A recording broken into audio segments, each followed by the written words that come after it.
Every time we're eating, I feel like it's an ASMR video.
You shared the link on Facebook. Mm-hmm. Oh, the one from YouTube, no.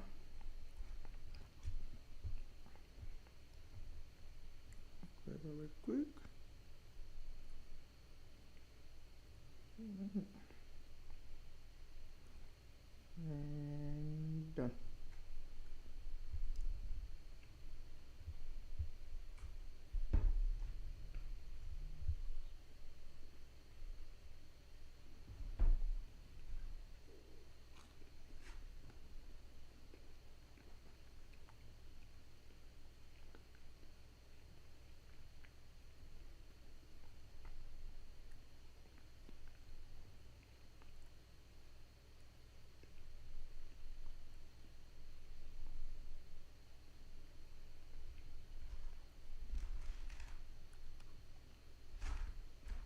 Just paid off a loan today.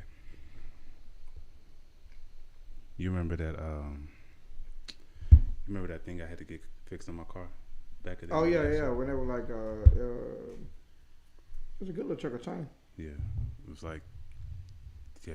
Mm-hmm. Finally, just paid it off. Let's go. Made final payment today. Let's go. How I feel? That monkey off my back, Bruh. like, It's something about, and you know what's crazy? I don't think we experience the relief of paying things off enough to get addicted to it like people are at going to buy stuff. Mm-hmm.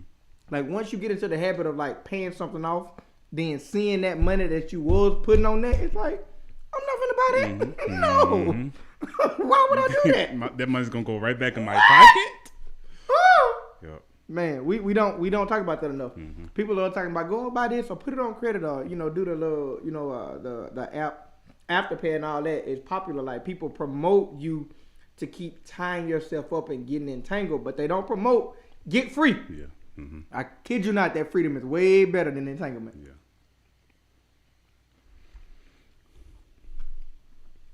We just start having parties for that. Like we be having like baby showers and stuff for like with all due Which respect. requires spending more money. Yeah, a baby shower is really a lifetime bill, but we celebrate it, right? Yeah. Let's start celebrating people who pay off debt, bro. Mm-hmm. Ashley Ware said, hello, how are you guys? You can sell whatever you're eating. Swear. You can sell whatever you're eating. How you doing, Ashley? Thank you for joining. All right, so I guess we can get started. So hello. Welcome back to another edition of our Talk It Out sessions presented by V.E.R.B. We're your hosts, Aaron Tate, Adrian Post, saying hello to our future selves. If you've caught our other videos, then you know what we like to do is we take a specific topic, particularly one that is controversial, and we like to discuss it. We come up with different talking points to bring up throughout the discussion, but we also like to get involved with you guys as well. So for those of you tuning in, please feel free to comment and ask any questions you think might contribute to the conversation. With that being said, today's lovely topic is breaking up is hard to do. Breaking up is hard to do. So we came to discuss this topic. Shout out to Jasmine Patterson, who is not here with us today. But she brought this topic to me earlier this week, surrounding the idea of breaking up with your partner or approaching your partner with the idea of breaking up or ending the relationship, and how you would feel if your partner responded with, okay. That hurt me. That wasn't even no conversation. Like, you ain't gotta say it like that. Like, come on. Yeah. So basically, we're here to discuss: would you be okay with your partner responding with "okay" if you were to approach them with, "Hey, I think if we should break up." Anything you want to add before we get into this? I'm ready to get into it.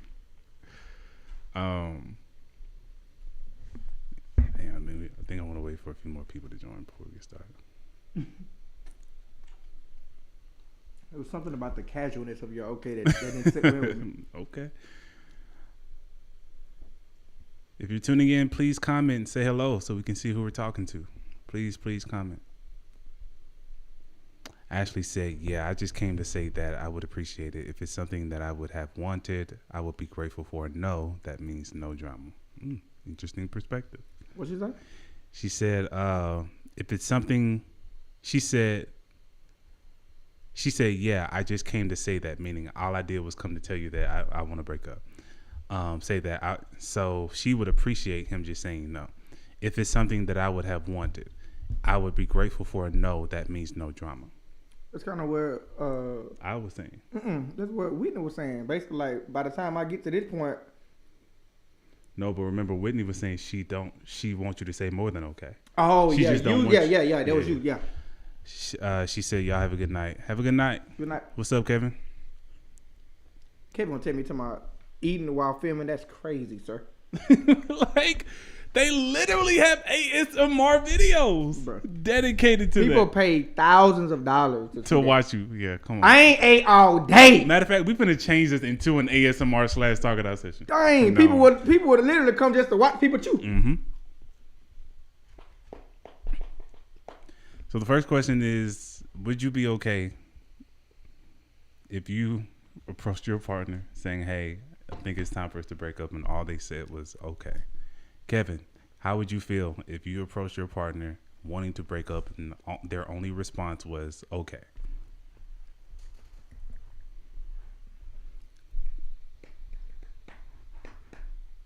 That wouldn't sit well with me.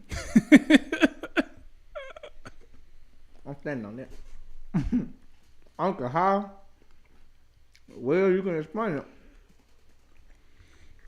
That ain't gonna sit well with me.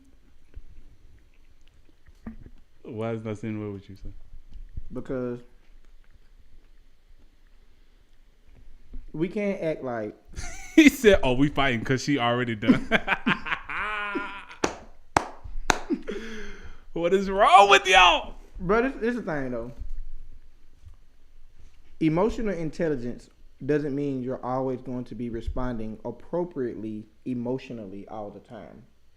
Emotional intelligence is simply your ability to identify and possibly maintain or control or acknowledge the certain shift of emotions or acknowledge where they come from, right? We can't act like after years or months of investing into someone emotionally and they randomly come out of somewhere and blindside you with, I want to break up. Or you, they come and blindside you with the statement of, I want to break up. Or you blindside them, I'm sorry, after emotionally investing into them, and you tell them, hey, I think it's time for us to stop. And they be like, okay, together for a year, right? Mm-hmm. And I'm telling you things and you're not listening and all of that. And I be like, hey, like it's time to break up. And you be like, okay, I still have that year worth of energy, emotions that I put into you. Those don't completely go away overnight. So I would feel away because it's like, to me, the least you could do is try to figure out why I came to this conclusion. The least. But I'm going to go ahead and tell you anyway, though. I ain't going to just make that statement and wait on you to respond. I'm going to tell you all of that. But for me, it's the last hurrah could at least be, well, what did I do? Or what went wrong? The fact that you didn't care at all, for me, it completely negates the little bit of hope that I did give you. Like, come on, bro. Kevin said, got me trying to figure out how to bring it up, and she already on 8 dates in her mind. So I have a rebuttal for that, but I want to give what my answer would be. So me, I would be okay with it. Me personally, and it's based on everything that you mentioned in terms of the emotions behind it, right?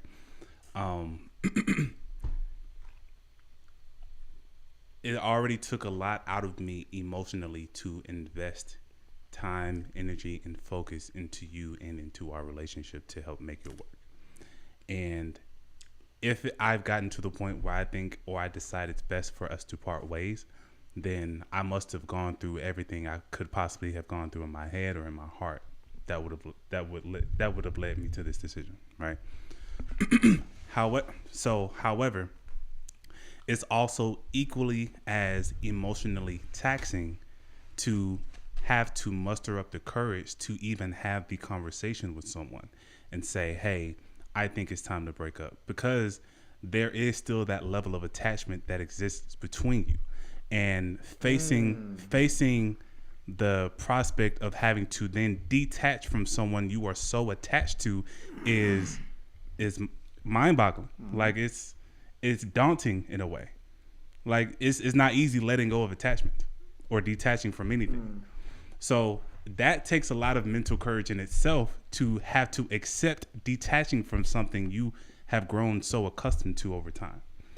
Now, on top of that, once I finally mustered up the courage to then decide to detach myself from you, like I now then am afraid of, if I tell you let's break up and you ask why, I now also have to deal with giving you all the reasons why, when all of the reasons are attached directly to your deficiencies as a human being. Like imagine, like think about it for a second. Imagine, and I was watching a show called Friends. I don't know if everybody's seen it before. This is a show called Friends, right?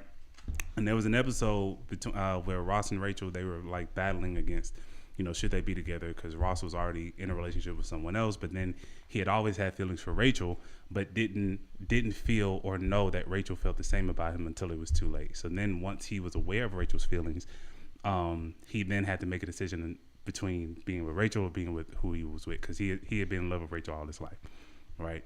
So he and his friends came up with the idea of, because it was an impossible decision to make, he and his friends came up with a list of pros and cons.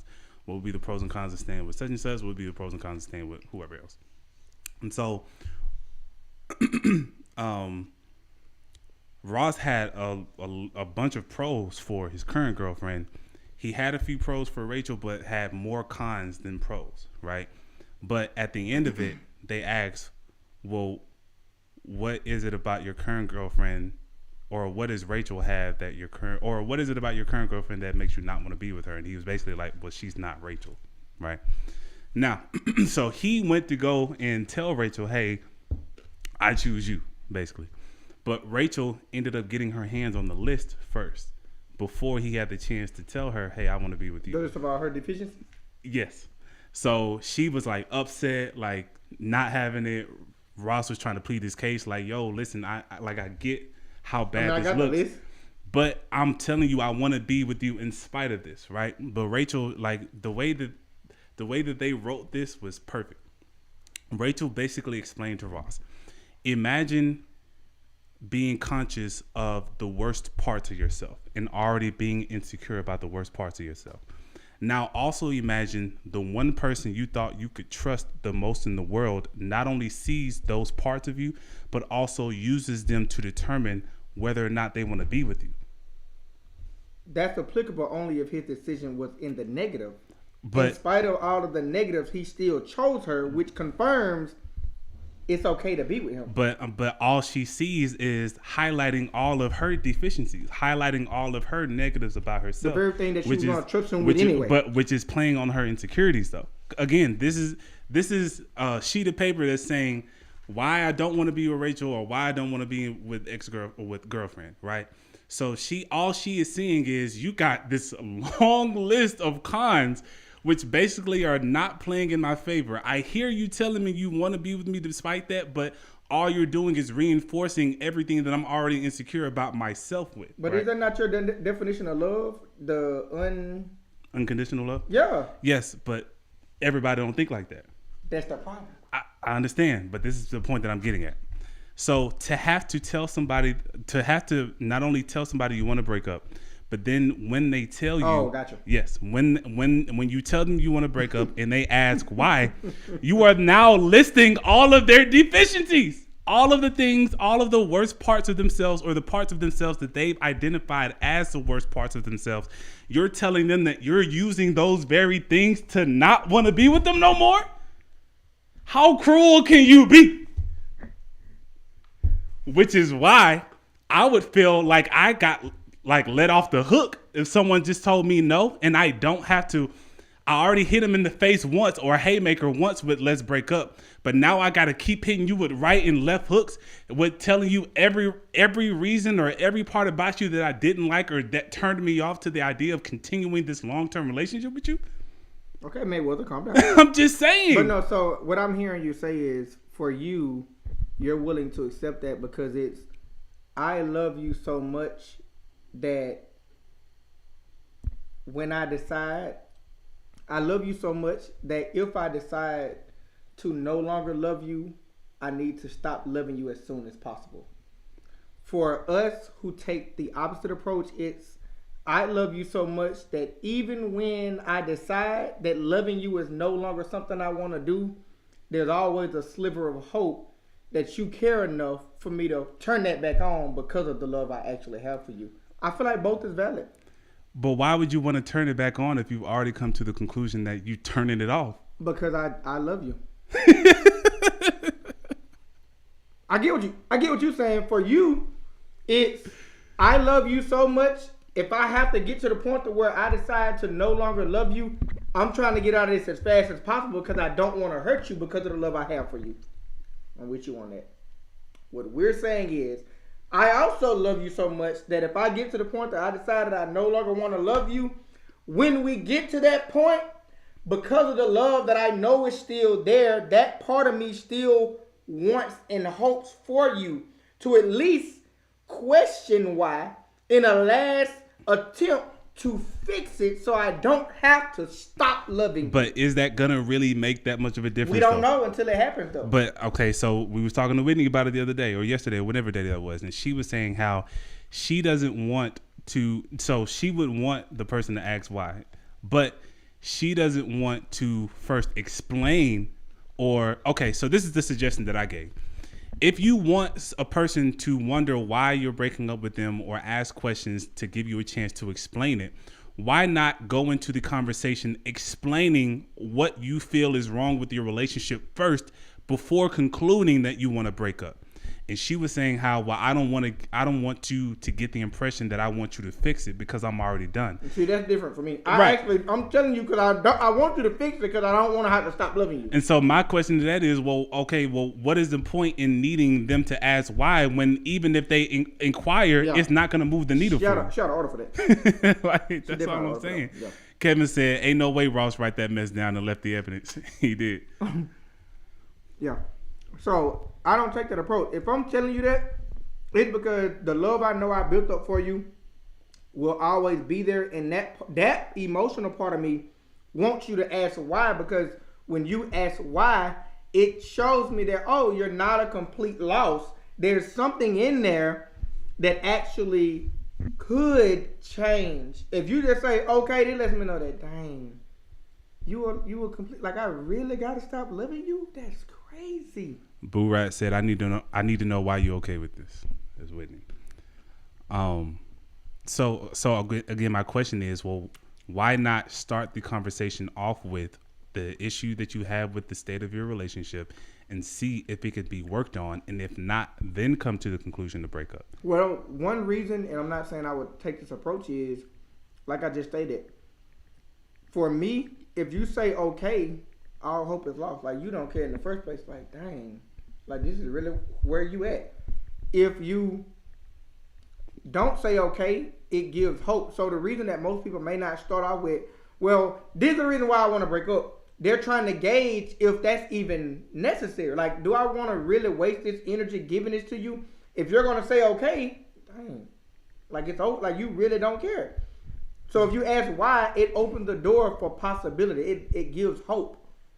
Like, nobody wants to approach a situation knowing that it's 100% hopeless, especially if you have emotional ties to that situation. So, but again, it's all contradictory. You're saying that the reason why you don't come out the gate explaining why you want to break up is because you want to see if there is hope. But then when you see that there is no hope, you are mad about the lack of hope that there is with salvaging the relationship. Yeah. Exactly. Great. You said it exactly how. Yeah, that's it. Mm-hmm. Now, me personally, I'm coming out the gate telling you why. Okay. But I can understand these other people's position. Yeah. I'm not gonna say, hey, I want to break up. Mm-hmm. I'm writing a letter. Yeah. I know you. Okay, I know you. Okay. But I can understand why they. Yeah. That's crazy, son. That's crazy. But I respect your position, because it's like, I have so much love for you.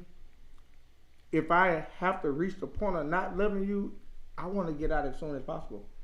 I don't want to drag this out, because it's only going to hurt me even more to further explain why I can't keep loving you. Mm-hmm. I get that. And so I want to readdress something you mentioned earlier. So you were saying how if someone says, okay, why is it that we assume that they're not experiencing that emotional turmoil within themselves as you would be to have to bring the conversation to them?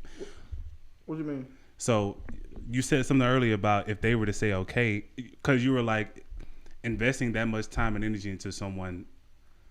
What did you say earlier? We can't act like investing that much time and energy into someone doesn't come with the emotional attachment that are still going to be lingering on even after that decision is made. So what I'm saying is, why do we assume that just because someone's response is okay doesn't make that still valid for them? Because they may be saying okay to you because they don't want to have to deal with the emotional turmoil of having to not only ask you why, but then also accept that their reason why is going to be because of everything that you lack. They may want to deal with that privately or separately from you. They may not want to show that kind of vulnerability in front of you, knowing that you're no longer in a position to accept that.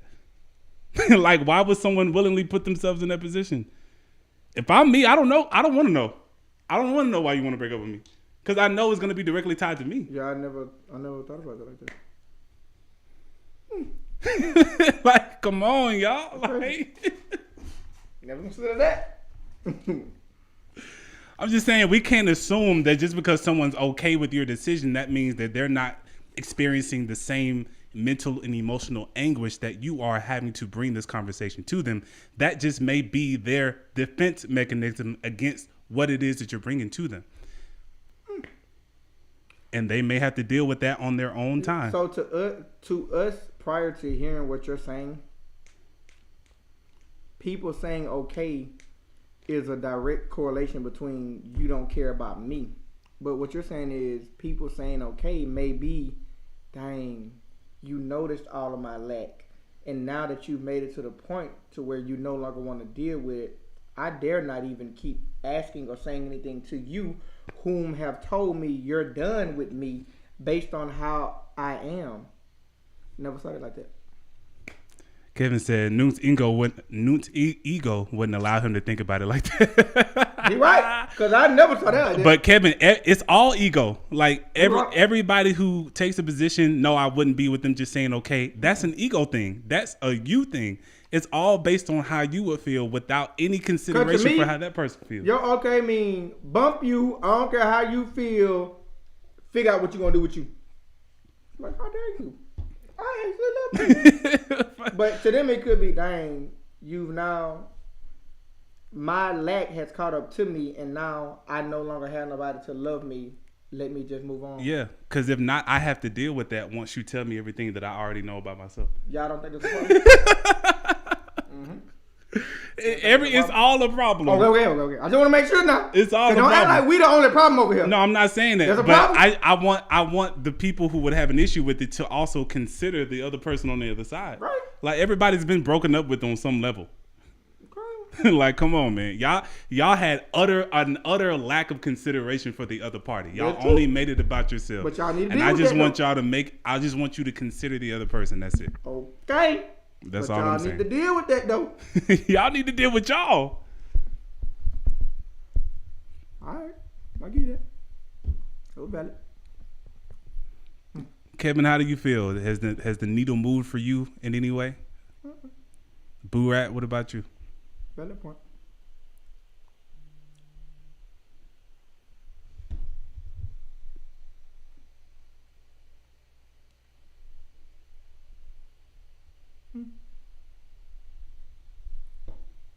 It's crazy. I never even thought about. It is pretty selfish. Boo-Rat says still feel the same. Come on now. Come on now. That made sense. Like you gotta be a pretty. Like you gotta. You have to consider other people on some degree. Kevin said, "Oh nah, I need you to tell me." That's crazy. But the thing about it is, if you tell me that only satisfies, okay, you did care, you just are in a position like you lack. But I don't know if it speaks for Kevin too, but for me, I'll feel better if you tell me those things, because 9 times out of 10, if you tell me that, I ain't going nowhere. I'm not gonna leave you. If you can acknowledge that, yeah, I know I don't do this, I'm not gonna leave you now. But the person doesn't know that. You're coming from the position of seeing how they respond, which will then inform your internal decision. But they don't know that that's what you're thinking in your head. They don't know that that's your mindset. And we don't know that that's theirs either. I understand, which is why the conversation needs to be had first, and then we conclude whether or not to break this off. Yeah. But y'all are coming from the position, well, I want to suggest breaking up first to see how you respond, and then that'll inform what I do moving forward or next. And all I'm saying is, let's have the conversation first. Yeah, I get it. It's unfair. There's communication that's needed on both ends. On both ends, absolutely. You're robbing them of the chance to have the conversation. And I get people are saying, well, you know, if I've reached this point, then over the past however long, I've tried to have the conversation with you and you've done nothing to fix it. Okay, well then you should be okay with breaking it off and them not having anything to say about it, because you've already reached a point of no return.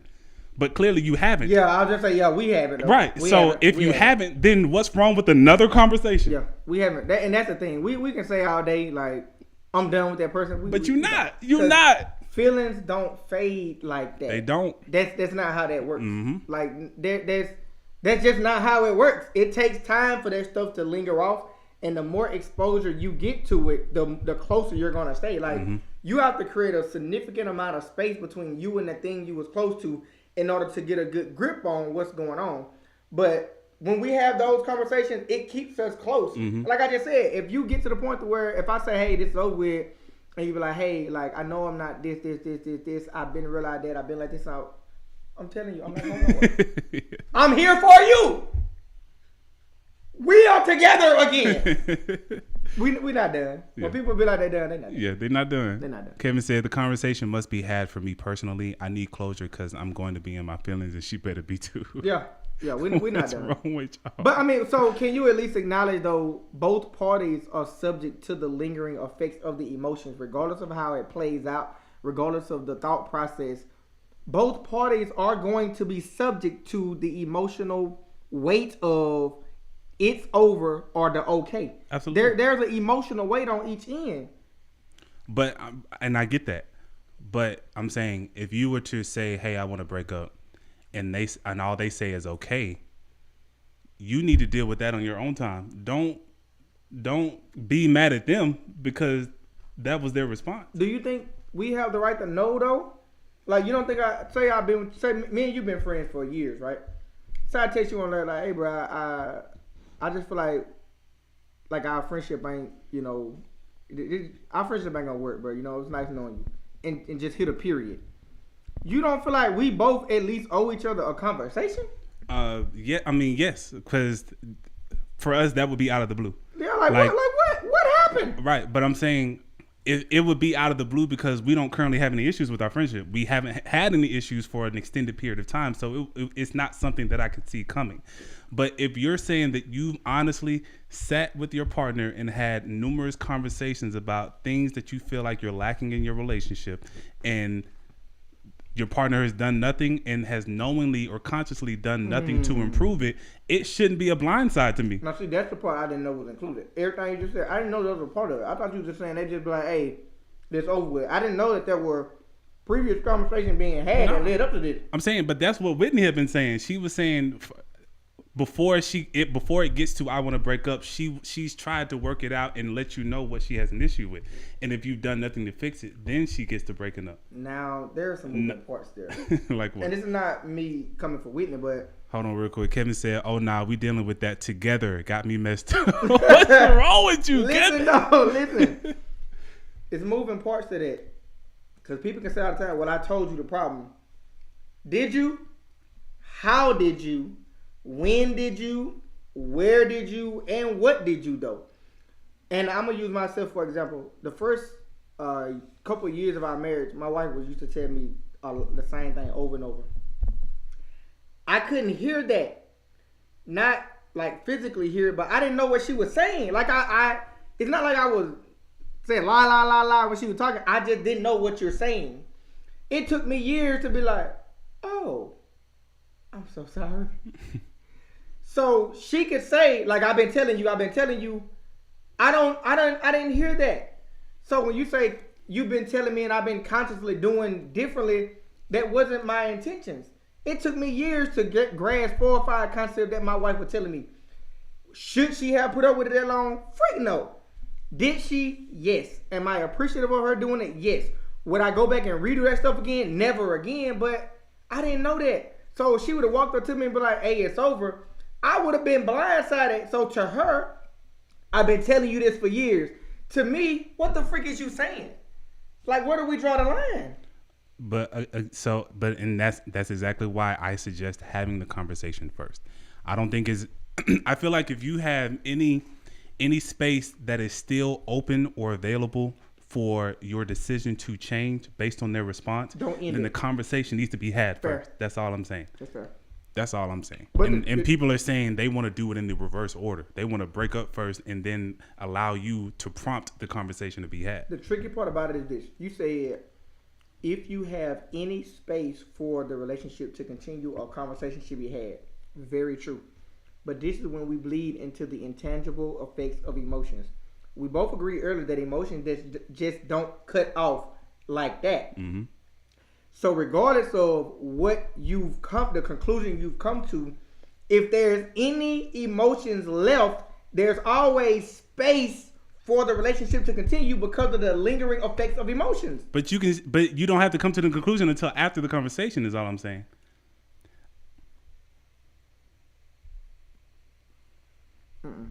So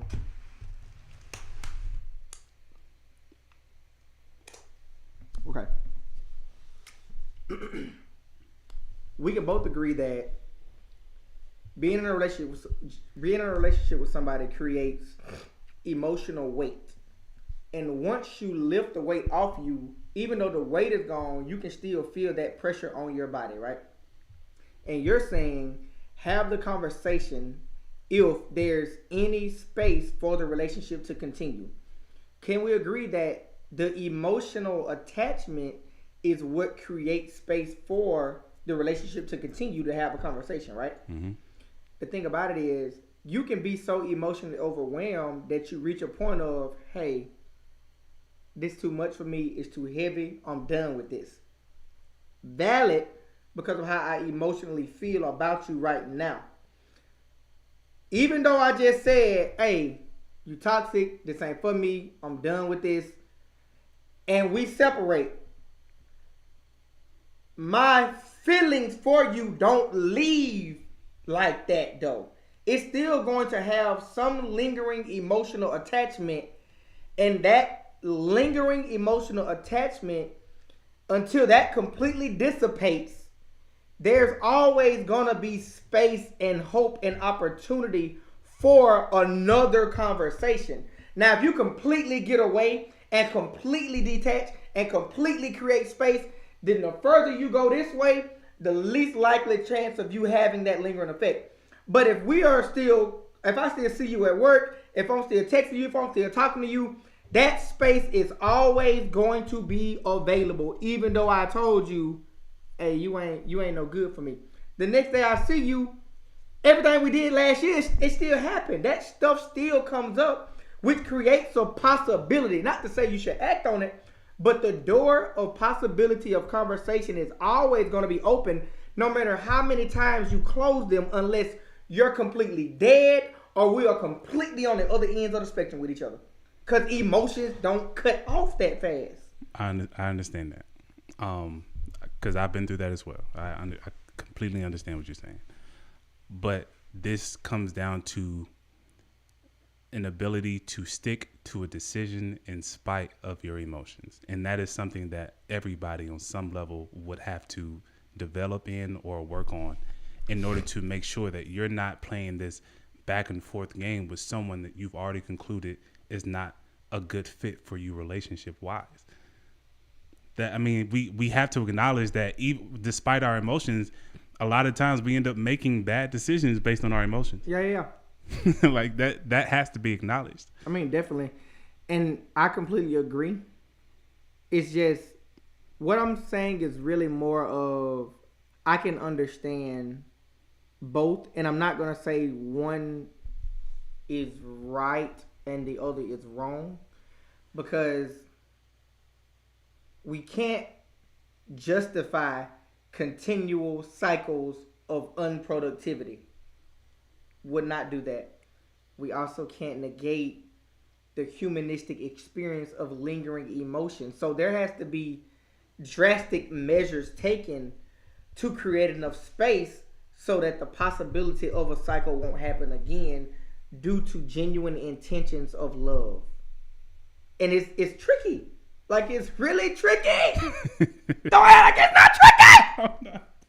Don't sit here and act like it's not tricky. I'm not, son. I Now, should we be attentive and more keen? Yes. When have we had a chance to develop that stuff? We don't talk about it at school. It's not what we perform on it. Our parents don't teach it. So the only time we get it is through experience. And unfortunately, sometimes it's too late. Now, if you do it and then you learn from it, I'm going to let you have that one. If you do it and keep doing it, I can't let you have that one. I get it. It's tricky. It's really tricky. Mm-hmm.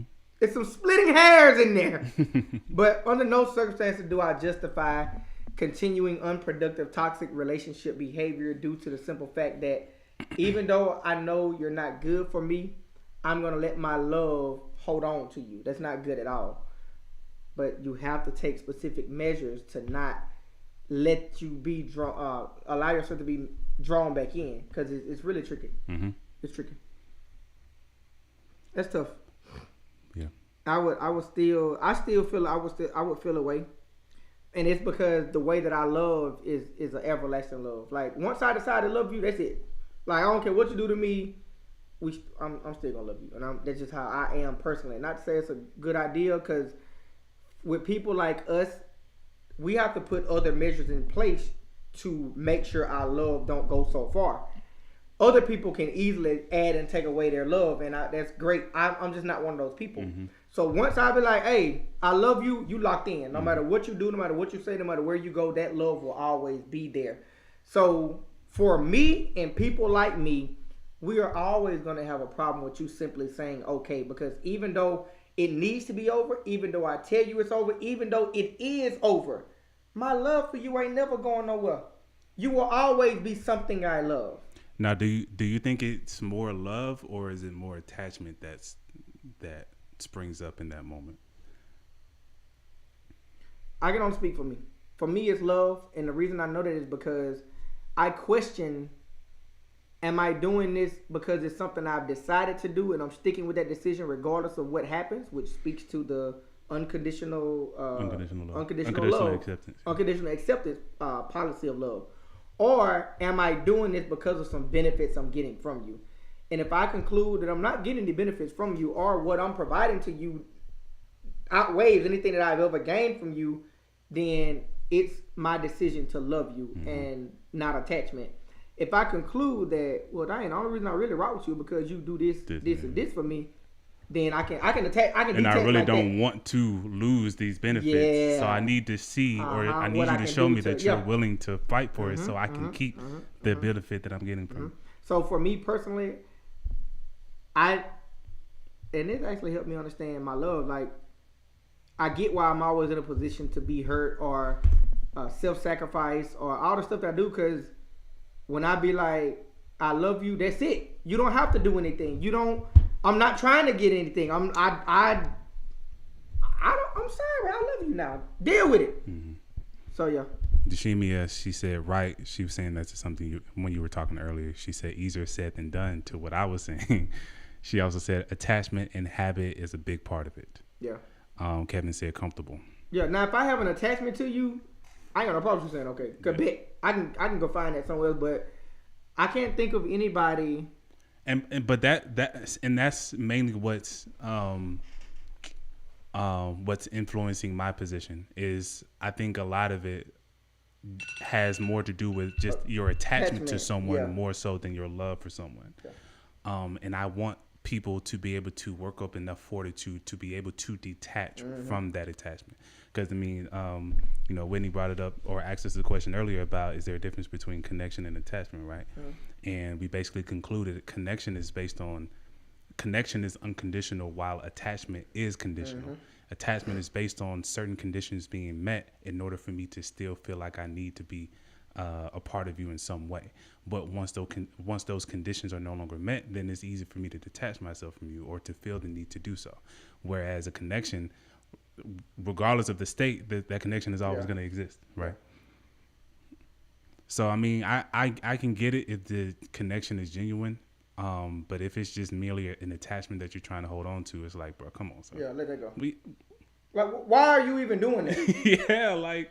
So, but that speaks to, I can see what you're saying now, because, and not to be biased, but normally in these situations, it's the man being told by the woman that, hey, like, I'm done with you, but it's because we've heard the woman talk about all the things that he doesn't have. So to us, it's like, why are you even in there in the first place? So why would you want him to say anything? Because clearly he ain't got nothing to say. Yep. That I get it, because that is an attachment relationship.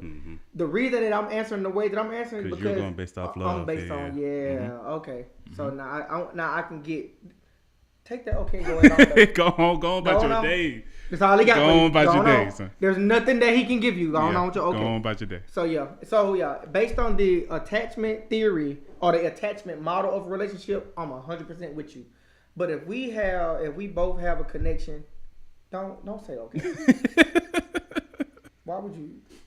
What is that to say? What is that to say? Shoot. I just got mad. Ooh, please don't do that. Oh man, because that's not what we got. And if it is, I didn't know. I didn't know, bro. You should have told me. I would have been with you. I thought we had a connection. Yeah. You should have told me. That's why I'm mad. That's really why I didn't want to accept that okay. Yeah. Because okay confirmed is an attachment for me. Yeah, and not a connection. It was a connection for me. It was just an attachment for you. I'm shutting up right now. Yeah. Woo! Yeah. I loved you unconditionally. Yeah. And you conditioned. Kevin said, please don't do that. Don't do that.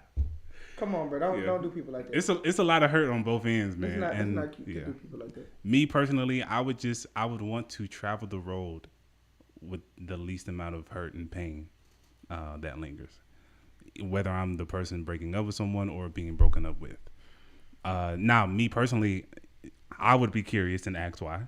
I feel like I'm in a position to handle that because I'm always looking to improve. Like I'm willing to accept constructive criticism Destructive at this point. Or destructive criticism. So I'm willing to accept criticism on things or ways that I could possibly improve, so that I can take those lessons with me in my next relationship. But I understand a lot of people I'll say, are doing that kind of work. Have you always been there though?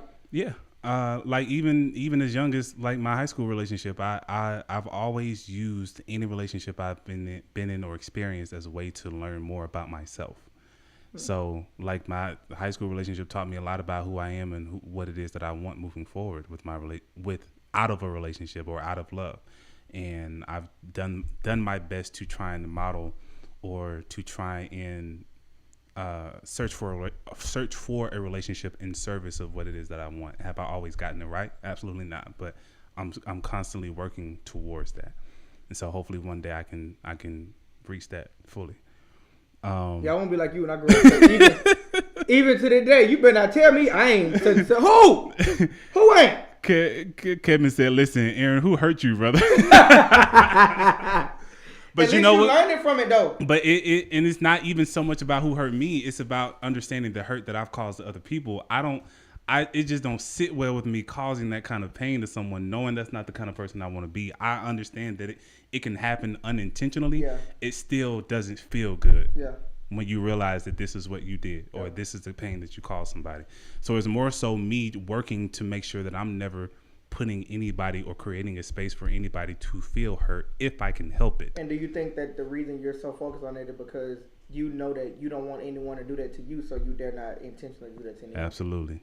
Have you found yourself in a position where you still unintentionally hurt somebody? Absolutely. Again, like I said, I'm still working on getting it right. I still haven't gotten it right, but I'm still taking the lessons with me as I go. Would you say that as long as it's unconsciously and unintentionally done, I'm not saying you just keep aimlessly doing it, but it gives it more justification than someone who's consciously doing these things. Yeah, I mean, I wouldn't say justification, but it's more understandable and more. Kevin said I can relate. It's more relatable from that aspect. So I think people would be more willing to accept it, I would say. But if it's just like a conscious decision, it's like, oh nigga, you out here trying to hurt somebody. You ain't even. Yeah. And the crazy part about it though, even though as hard as we consciously try to not do it, we still end up doing it. Yeah. Mm-hmm. Yeah. It's tough, man. Bro, the other day, me and my wife, we had a situation where she expected something from me, and to me, I'm like, okay, I'm finna do X, Y, Z so that I'm finna do A, B, C so that I can do X, Y, Z with her. Mm-hmm. But to her, it was, you told me you finna do A, B, and C. Why do I see you doing D, E, F, G, H, I, J, K, L, M, N, O? So when we were talking about it, in my mind, I'm like, my intention was to give you X, Y, Z. Yeah. She was right though, because in order for me, I told her I'm gonna do A, B, C. She saw me do D, E, and all those letters because I was trying to get to X, Y, Z. I told her A, B, C. She saw the middle of the alphabet. I'm trying to get to the end. And when she was telling me what she saw, I'm just like, to me, yeah, because I was trying to get to X, Y, Z to give that to you. Yeah. To her, it was, why are you even doing D, E, F, G, H, I, Z? Yeah. I was like, that's crazy. Mm-hmm. And no matter what I said, she was right. But no matter what she said, I was right. And I was like, get me out of here. Like, how do we maneuver this? Because what we supposed to do with this? Mm-hmm. She right. Mm-hmm. But I was right. I thought I was doing this to get to you. You saw me doing things to go the other way. It's like, what supposed to do with this? Like, no matter how hard you try sometimes, you still wind up being in the exact same thing you tried to avoid. Mm-hmm. With the purest intention. Mm-hmm. I guess that's why it makes it worse when people consciously do it, because we who do it unconsciously and unintentionally know that we can still fall into it. How dare you aimlessly, consciously run into stuff like that? It's tough, man. It's definitely tough. The older I get, the more complex I realize this human experience is. Yeah. It was all butterflies and rainbows when I was younger, but like every year I find myself delving into the depths of something I was once like, oh, it can't be that deep. It's like, yeah, that is deep. Yeah. And the more you learn, the more you realize you don't know, man. Like, it's so much, dog. Like, I'm still learning. Still learning. Still learning more about myself. Still learning more about this thing we call love, relationships, emotions, like mental, like all of that stuff. Still learning. It's so deep. It's really. And it's like it's almost it's impossible to go deep. It makes you wonder how people are staying on the surface. Yeah. Like, I mean, it's the statement, ignorance is bliss. It is. It's very blissful to not have to delve this deep into concepts, because like I'm really in my feelings about this now, because I'm just thinking back on all of the good intentions I had that turned out to look so evil. It's like, that wasn't what I was doing. It's like, yeah, but that's exactly what it looks like. But no. So, but yeah. But no.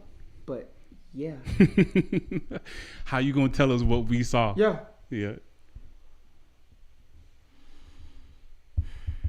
So yeah, it's definitely more blissful to not delve into the depths of these topics, because I don't have to deal with that. Because it's scary. It's unsurmountable. It's weighty, and you're really basically telling me that no matter how hard you train, you can still lose. Mm-hmm. Goku. Yeah. Hush. Yeah, it's tough, man. How do y'all feel? Any final thoughts from you guys, Yashimi or Kevin? I think I'm slipping into depression. Why? Well, good thing you made your appointment.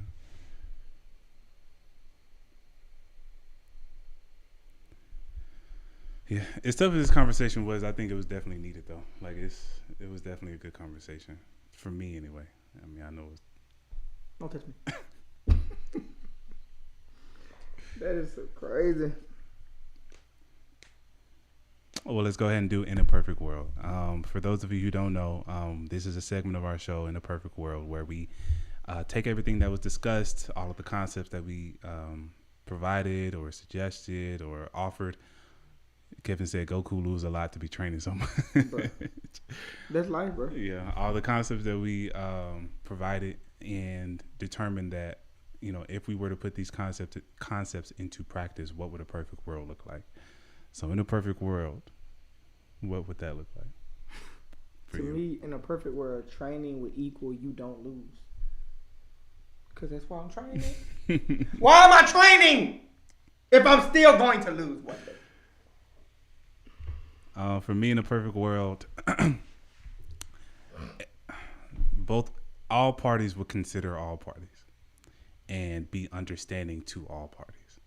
And not only consider themselves and how they feel about something, not saying that makes how you feel any less valid, but it also doesn't invalidate how someone else feels or what someone else may be going through emotionally as well, as a result of the relationship with you, as a result of a decision that you're making that affects both of them, whatever the case is.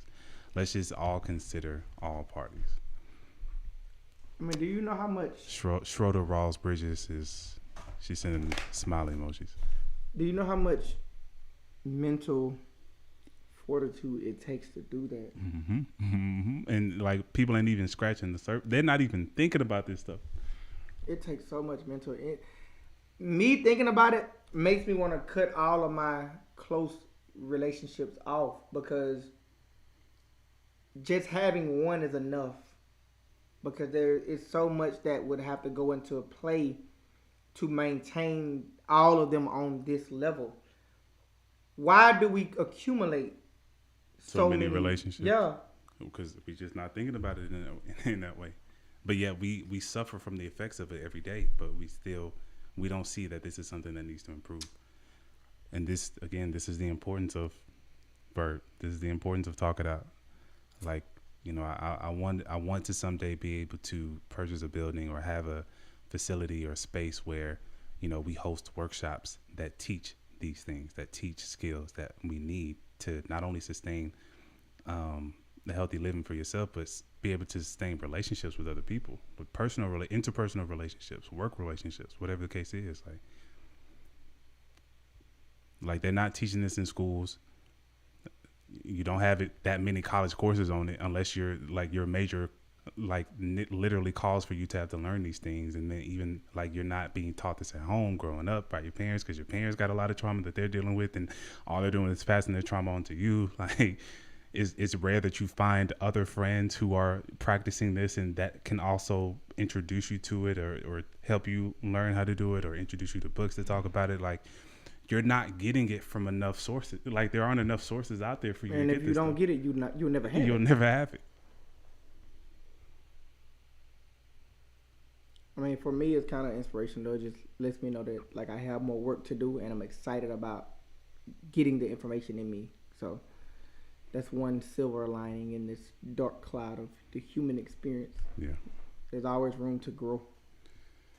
All right. Well, on that note, thank you guys so much for tuning in. And if you haven't caught up with the videos, or if you want to look at other videos or other topics we've discussed, please visit my YouTube page. Just type in Aaron Tate. That's AARONTATE. You should see my face. Click on it. You'll have access to all the videos and all the topics we've discussed so far. Catch us same time, same place next week, hopefully. But in the meantime, we're going to go ahead and say goodbye to our future selves. One day we'll look back on this and wonder why we were ever like this in the first place.